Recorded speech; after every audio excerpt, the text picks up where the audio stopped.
Hey everybody, Brendan with Quackpack here. This Firearm Friday, what we're going to be talking about is this here Lee-Enfield No.4 Mark I. So let's get into it. Introducing the latest sensation from Genesee, Black Cherry Vanilla Keller Beer. Crafted with the finest ingredients and hints of black cherry and vanilla for a refreshing twist. Taste the flavor of that in-between summer and fall season in every sip. Our harmonious blend of smooth vanilla and vibrant black cherry perfectly balanced in every sip. Genesee Black Cherry Vanilla Keller Beer, where every sip is a celebration. Discover the flavor, available until October of this year. All right, so here we are, Lee-Enfield No.4 Mark I. This gun was introduced in 1941, so it did actually see some action still. There were different variants of this gun completely.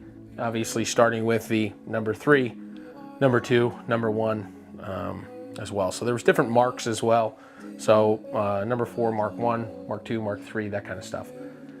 Just different iterations of the rifle itself. So this here, if you look on this gun, it'll tell you on the receiver where it was made. So this was made in the Long Branch factory in 1943, this particular model.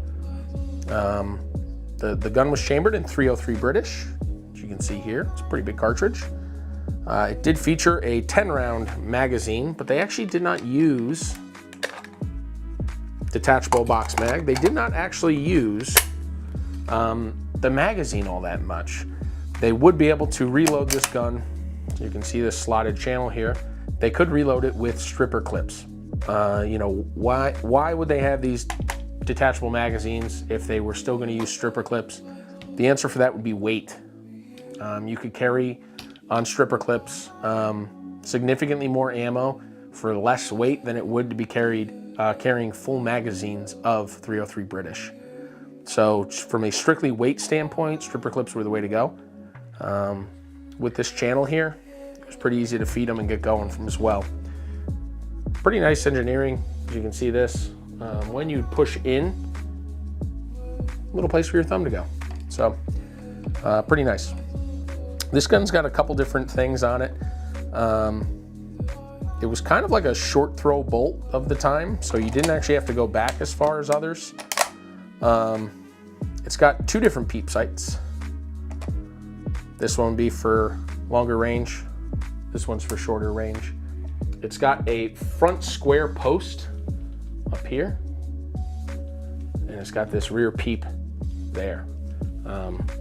So the safety on this gun's a little wonky. It's not like the other ones of this time period where, you know, it was that throw over switch where you'd be able to have that 3-position safety for a fire. Trigger wouldn't work, however you could still rack the bolt, and then trigger would not fire and bolt would not cycle. This just has a single safety, and with it, it detaches the trigger, so your trigger is no longer able to be used. You can still squeeze it though. So it just kind of bypasses that to where your trigger's not going to go off, and it locks that bolt in place. It would have kind of an indicator that your gun is cocked, and that's this big space here, as opposed to this. You could also pull it back, that's half cock, to where you couldn't pull the trigger, but you could also not work the bolt, so it'd be both. Still just not necessarily the thumb safety, but you wouldn't be able to use the trigger, but your trigger's actually locked here, so it's not like it was being bypassed like in this mode. And then you would pull it back all the way, and that frees up that bolt and frees up that trigger. Kind of a weird stock design. Almost, looking at it, it almost looks like an M249 stock upside down. So it almost looks like a modern M249 machine gun stock flipped upside down. It's got that metal band there for reinforcement. Right, comes down. This gun would also utilize one of those spike bayonets, so it wouldn't have any sort of cutting edge to it. It would just be a stick, and that's all that was. This gun was accurate out to 600 yards. Again, you're putting a pretty big round down there. this was a pretty good gun. It's a fun one to shoot. I do enjoy this gun, but that's the Lee-Enfield No.4 Mk I.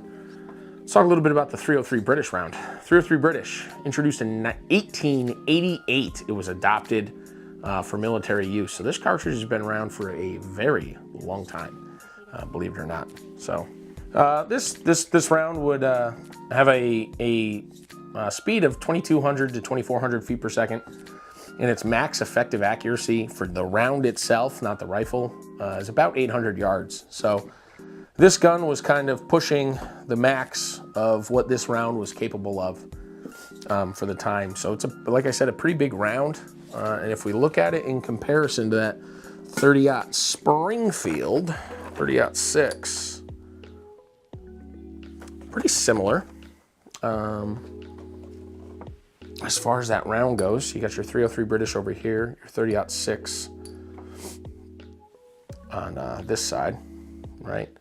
This case is a little bit wider, is what it looks like, but not too much different. You're going to be putting a bigger, heavier bullet downrange with the 303 British. But that's it for the day.